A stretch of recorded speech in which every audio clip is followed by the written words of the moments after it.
Good morning, class. This is going to be the last video on the F86 for about a week. I have to put some time in on another project that I'm doing for somebody else, and I just have to focus in on that. So right now, let me just finalize a couple things that might help some of you guys who are beginners. This is not for you guys who are experienced. But let me show you some of the things that I do to make things happen around here. I use a lot of envisioning tools, and I make a lot of cardboard mock-ups. And this cardboard mock-up will be turned into a 3D printed job because I get the exact measurements of how it's going to fit in there, and also how my pilot's going to fit in there. And that's how I get everything done. Then I take these measurements off this, and that'll be turned into a 3D printed job.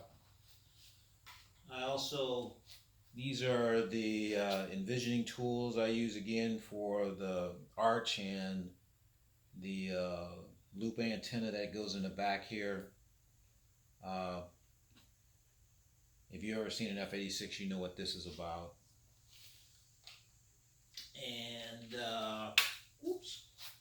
and I also made the loop antenna. I put that in there to get the height to the canopy and stuff to see how that's going to fit in there.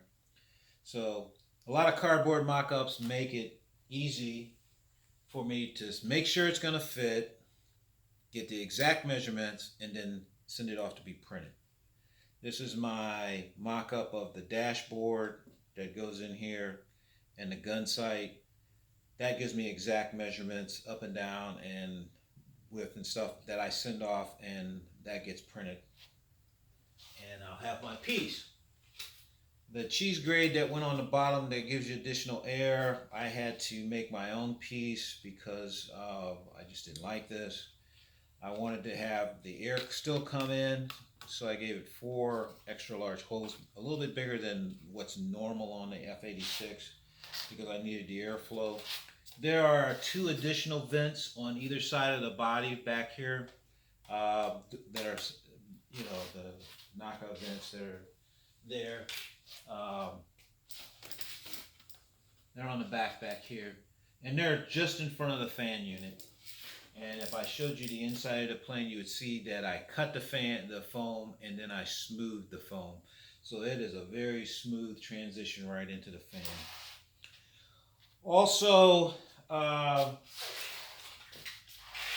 yesterday we talked about the seam on the hatch, and I had an almost empty can of spray primer, and I finished it off by just spraying on here just to see what things look like if it was all one color, and that gave me a good feeling because the gun ports are starting to look better.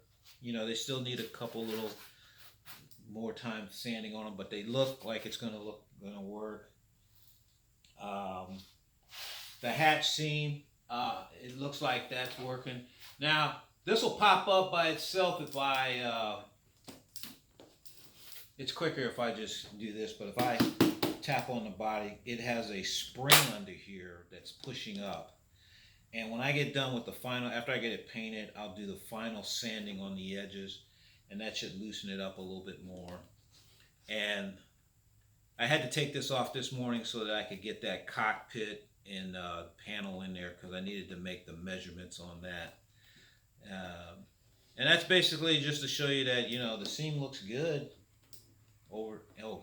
There's a shim in here on either side, and that shim is what squeezes this body in, that pulls down the edges to make that a tight fit.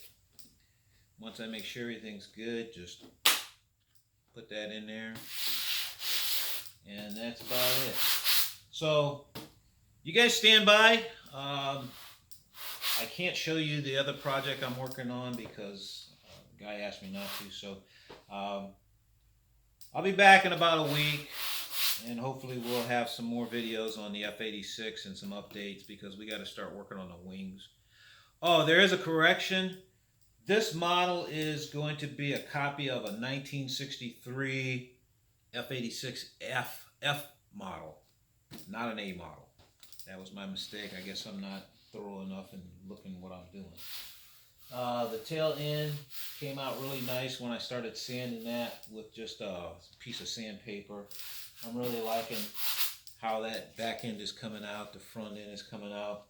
Still have not gotten my primer yet. I'm going to have to contact the company and find out what's the ship date going to be. Haven't seen anything from the knuckleheads yet, but we move on. So this is Jetman, and we'll be seeing you later.